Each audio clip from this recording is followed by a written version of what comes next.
Hi everyone, it's Elicia Woodford, the Detox Advisor, and welcome back to Detox 101, 5 steps to design your personal detox plan video training.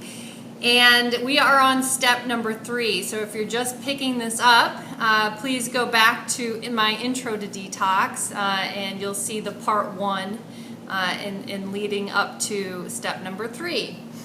So step number 3 is allow your body to cleanse. And what does that mean is the best way and the easiest way to cleanse your body is to allow it to cleanse. Our bodies are always attempting to cleanse and heal themselves, and it's up to you to discover what is obstructing and blocking your health, and it's typically what you're choosing to put in your body. And so just eliminating toxic stressors, things that stress the mind, body, and liver, will allow your body to process stored toxins and release toxins more easily. So this step is an outline of all the food and substances that are stressful, and then all the food and substances that will be supportive to help your body cleanse. So the ones that are hindering from cleansing or causing more stress, and then the ones that will support your body in releasing more and more toxins.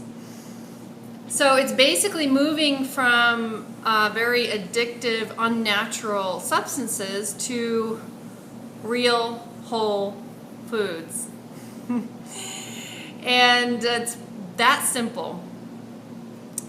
So what this will do is, by just eliminating, you will then start to feel the effects once you start to incorporate.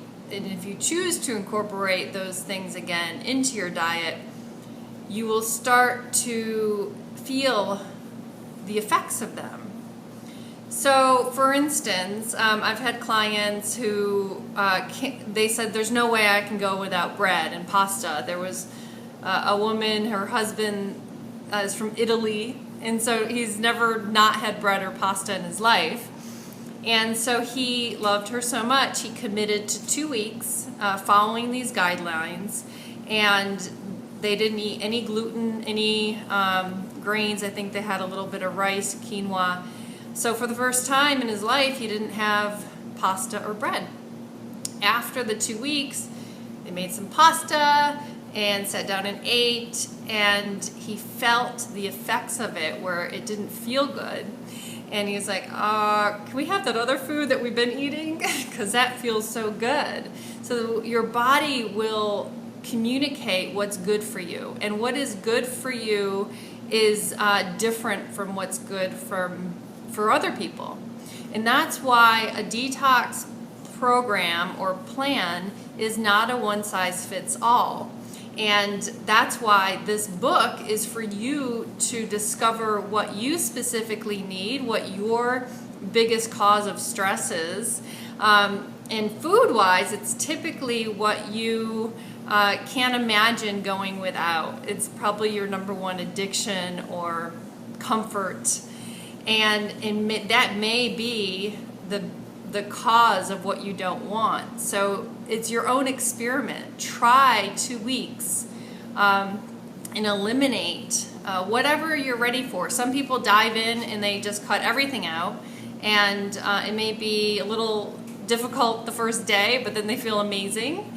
Some people are just eliminating bread or gluten makes a huge impact, and their body starts to feel better and better, and then they're able to eliminate some other things when they're ready. So it just depends on what you are used to. If your diet is mainly processed foods and sugars, fast food, then maybe just a little step at a time. But if you're already pretty healthy and you just eliminate some bread and coffee, that might be easier for you if you're already eating a lot of vegetables and fruit.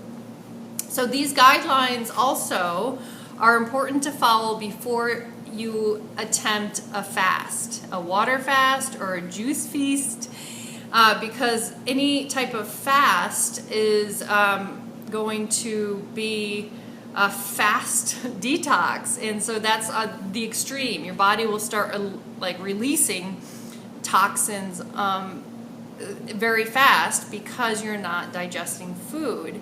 And so if your liver is already stressed out from dealing with a lot of toxins right before that, it's not going to be able to process all of the toxins that are being dumped into the liver.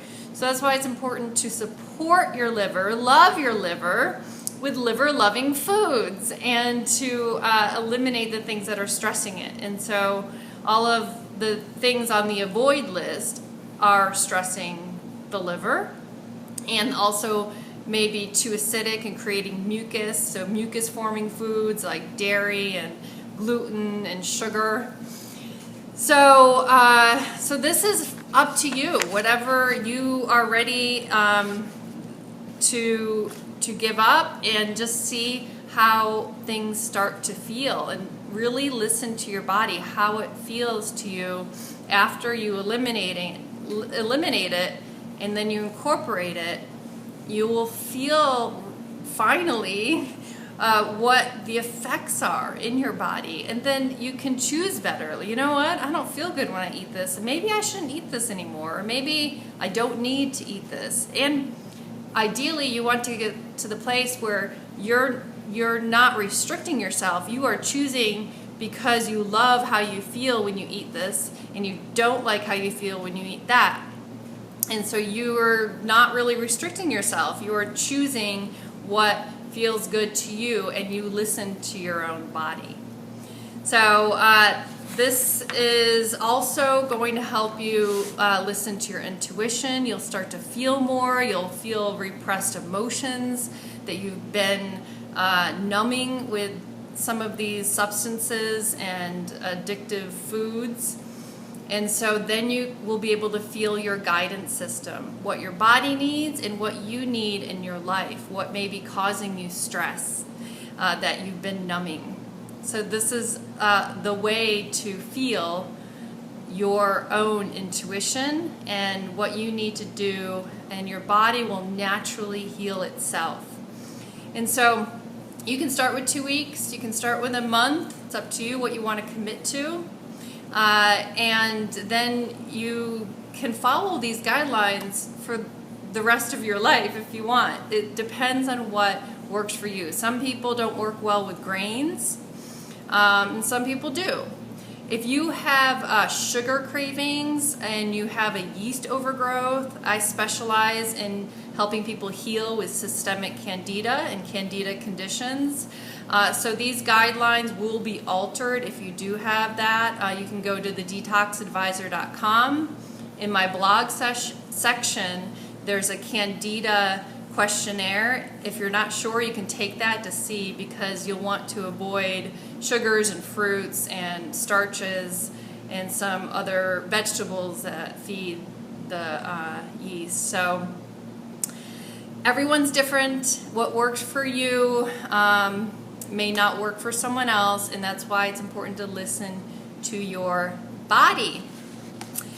And then you'll read, things to remember. You'll start to feel detoxification symptoms. And so when you don't feel good, that's a good sign.